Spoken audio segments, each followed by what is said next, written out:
we are here today to provide some opportunities on learning to use peacemaking for governance and leadership.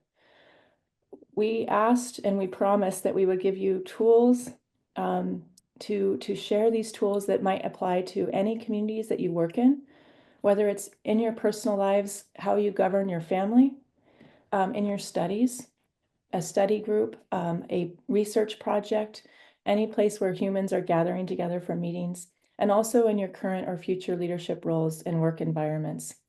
Um, and many of you might have community responsibilities. So in all these places that we talk about our tools today, I just want to invite some creativity for you to think about that, where that might apply for you.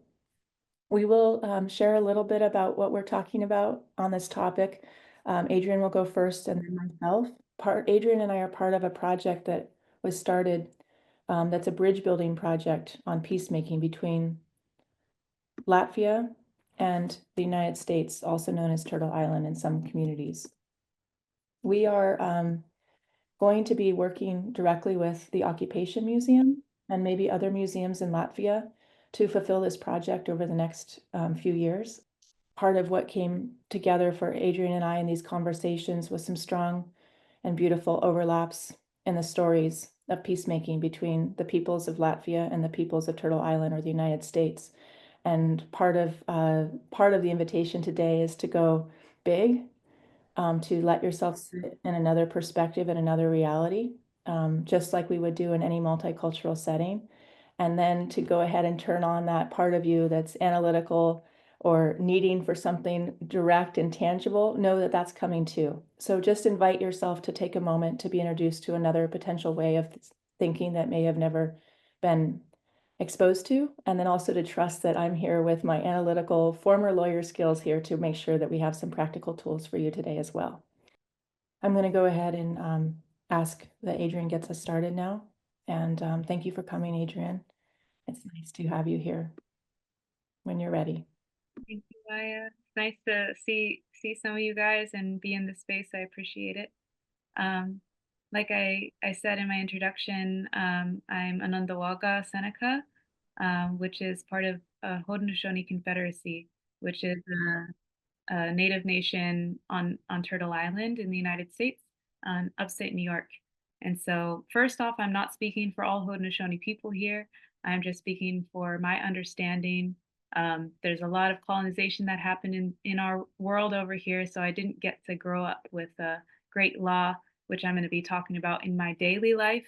But I have some understandings that I'd like to share that may connect, like Maija said, to the organization and community that has happened in your place of origin. So hoping that we can find some tools in the information that I bring as well. So the Great Law of Peace is what we're going to be talking about a little bit, and it comes from the Haudenosaunee Confederacy. And the Haudenosaunee Confederacy is a unity of 5 nations. Eventually, it was 6 nations. And originally, it was Mohawk, Seneca, Onondaga, Oneida, Cayuga, and later Tuscarora was added in 1722. And this was established around 800, 1,000 years ago. We don't really know the exact time, and the timing isn't really that important to me. But what is important to me is to know that this is one of the oldest participatory democracies in the world.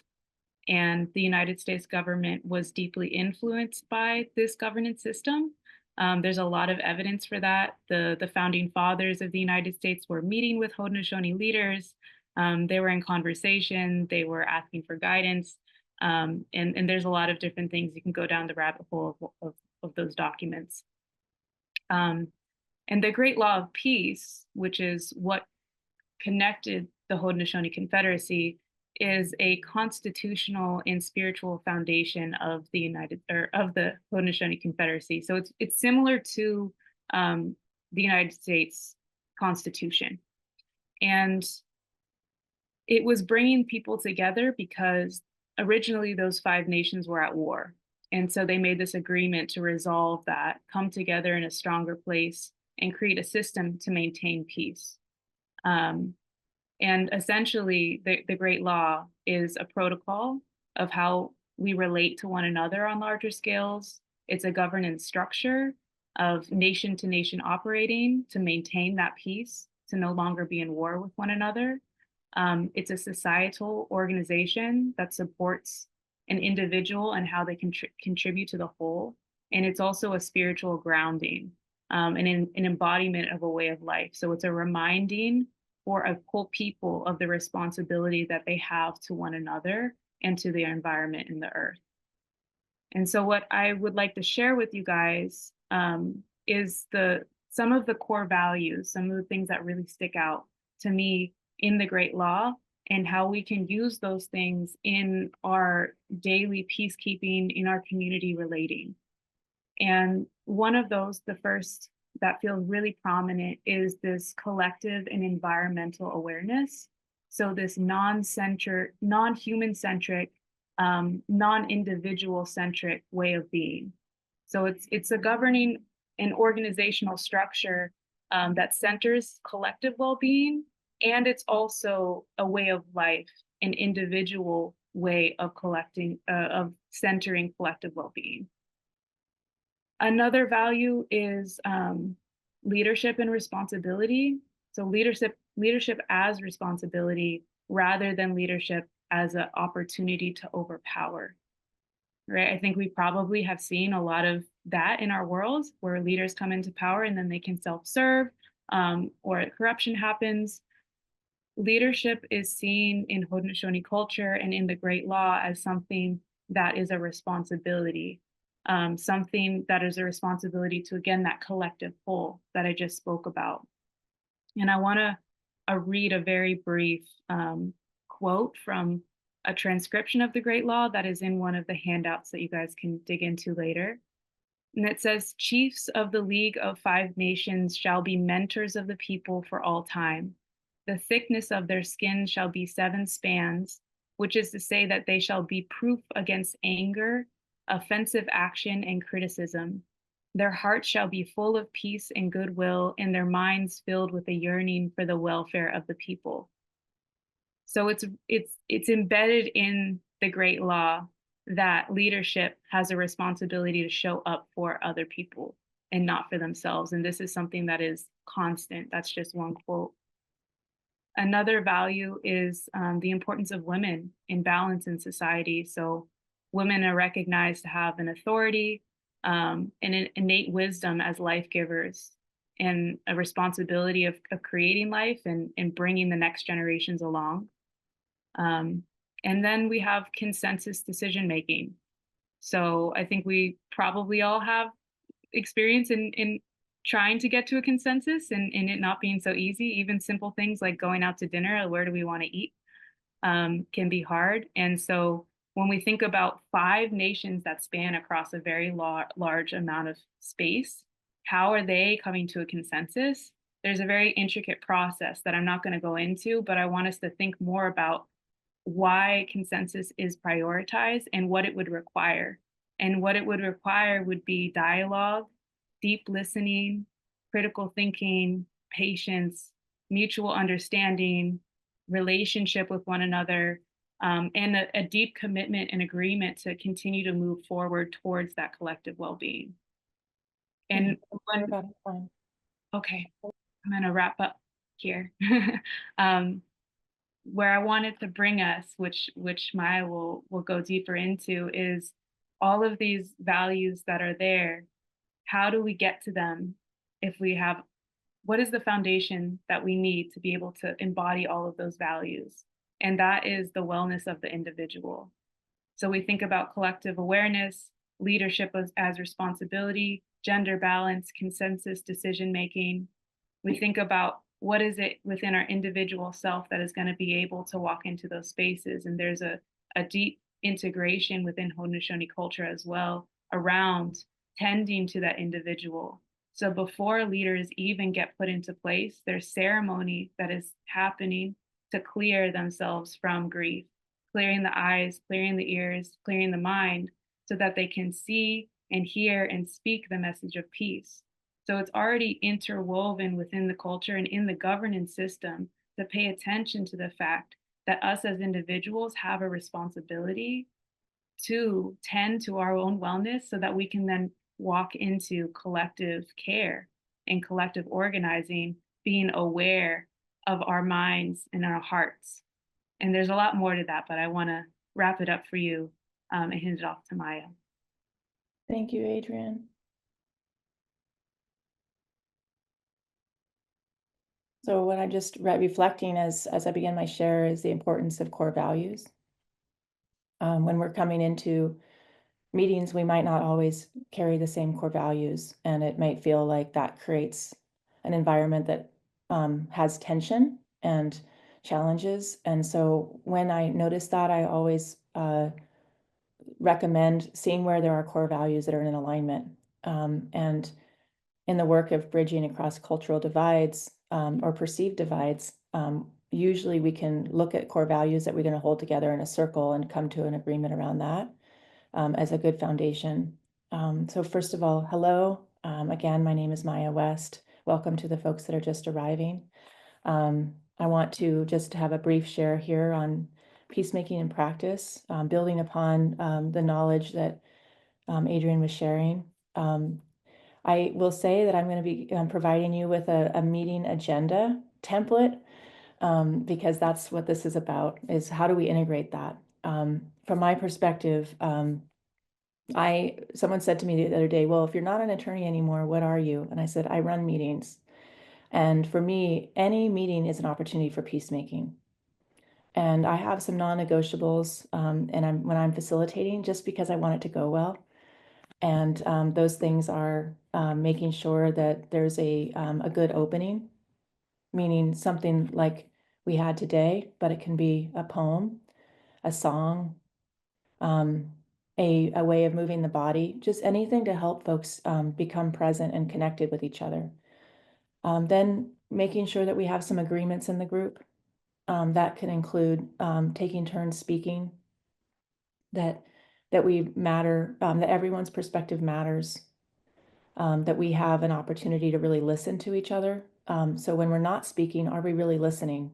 Are we staying fully present to what the other person is saying? So when it's our turn, we're only adding to what they're shared, not saying the same thing. If they share the same thing that we're going to say, then we can just pass. So those are some of the agreements that help in a group space. And then always creating some opportunity to discussing issues. Many of us have our own personal feelings around conflict. And now we know from science that there are about 4 different ways our brains respond to stress. We have fight, flight, freeze, and appease or fawn. I thought I was immune from this until appease showed up on the scene a few years ago. And appease is mine, which is actually a peacemaker trait. But the reason it gets a stress response is because it's when you give more than you should give and taking care of yourself to resolve the conflict.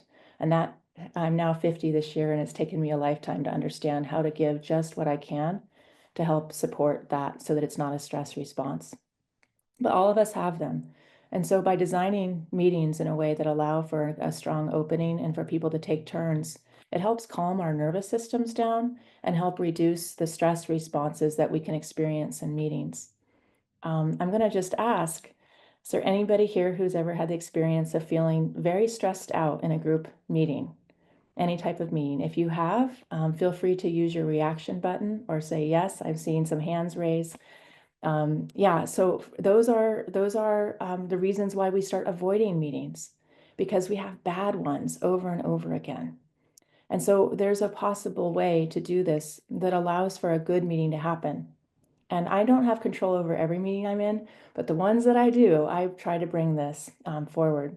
So we'll be sharing that resource. And then the final thing that I want to say is that in the meeting structure, for me, it's the emphasis is on how we feel versus what we're actually talking about. And so everything that I do when I'm designing a good agenda for a meeting is really focusing on how, because in the how is actually what allows our brains to think creatively and explore possibilities. But if we come in stressed, then it's black and white, either or, good or bad, right? Wrong or right. But when our brains are relaxed, when we feel safety, then we actually are giving the greatest capacity to the group to be able to share knowledge.